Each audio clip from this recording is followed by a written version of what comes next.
গ্রেফতার করেছেন, এই জন্য আমরা ধন্যবাদ জানাই। কিন্তু অবিলম্বে আপনি যারা এই সন্ত্রাসী কর্মকাণ্ডে অংশগ্রহণ করেছেন তাদের সকলকে গ্রেফতার করতে হবে, তদন্ত কমিশন করতে হবে এবং আমাদের জাতীয় পতাকার অবমাননা এই সবজেক্টটি মাস্টান্ডা করেছে তাদের বিরুদ্ধে রাষ্ট্রদ্রোহ মামলা করতে হবে। এরপরে দেখেন গতকাল আমাদের তরুণ ছাত্ররা, আমাদের যুবকরা আবার যখন মিছিল করে এই প্রেস ক্লাবের এখানে আসলো, তার উপর পুলিশ আপনি কাঁটাতানে গ্যাস দিয়েছেন, জল কামান লাগিয়েছেন, লাঠি পেটে করেছেন। কেন?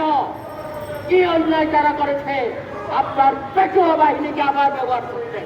ইনু সাহেব, আপনি আপনার স্বার্থে পুলিশকে আমার আদিবাসী ভাই বোন সহ যুবক তরুণদের উপর হামলা চালিয়েছেন। এই হামলা অত্যন্ত পরিবর্তিত।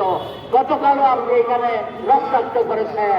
সুতরাং আপনাকে হুঁশিয়ার করে দিতে চাই, বেশি বাড়াবাড়ি করলে অতীতের সরকারের মতো আপনাকেও বিদায় নিতে হবে।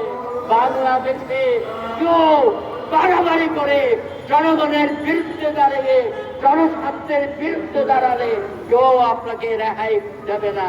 তাই এখন আজকে আদিবাসীদের পক্ষে চাকমা মগবাই এবং অন্যান্য যারা হাজং থেকে শুরু করে সমতল এবং পাহাড়ি জনগোষ্ঠীর পক্ষে, বাংলাদেশের পক্ষে আমরা দাঁড়িয়েছি।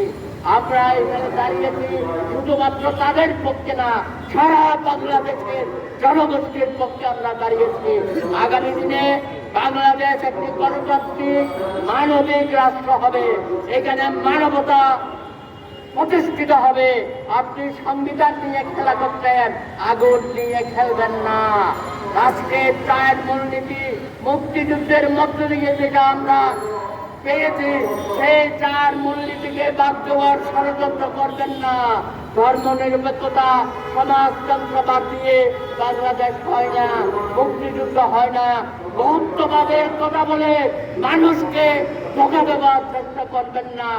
গণতন্ত্র, ধর্ম নিরপেক্ষতা, সমাজতন্ত্র, জাতীয়তাবাদ, মুক্তিযুদ্ধের চার মূলনীতি বাংলাদেশের সংবিধানে অবশ্যই সংরক্ষণ করতে হবে। তা না হলে আমাদের আকাঙ্ক্ষিত বাংলাদেশ, ৭১-এর বাংলাদেশ এবং ২৪-এর গণঅভ্যুত্থানের বাংলাদেশ আমরা প্রতিষ্ঠা করতে পারবো না।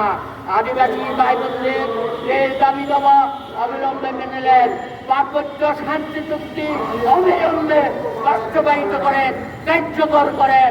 তাদের বিরুদ্ধে কোন রকম ব্যবস্থা আপনি নেবেন না।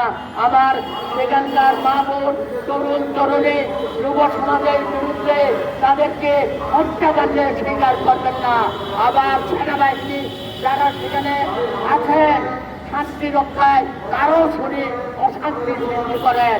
অনতিবিলম্বে পার্বত্য চট্টগ্রাম থেকে সেনাবাহিনী আপনি প্রত্যাহার করেন। এই সেনাবাহিনী দিয়ে বাংলাদেশে এই পার্বত্য অঞ্চলে অশান্তি করেছেন, হাজার হাজার যুবককে হত্যা করেছেন, মা বোনের ইজ্জত নষ্ট করেছেন। এইটা আমরা মানতে পারি না। তাই আদিবাসীদের অধিকার সংরক্ষণে ঐক্য পরিষদ সব সময় আছে, আজকেও আছে, আগামী দিনেও আমরা আপনাদের সাথে থাকবো। অনেক অনেক ধন্যবাদ।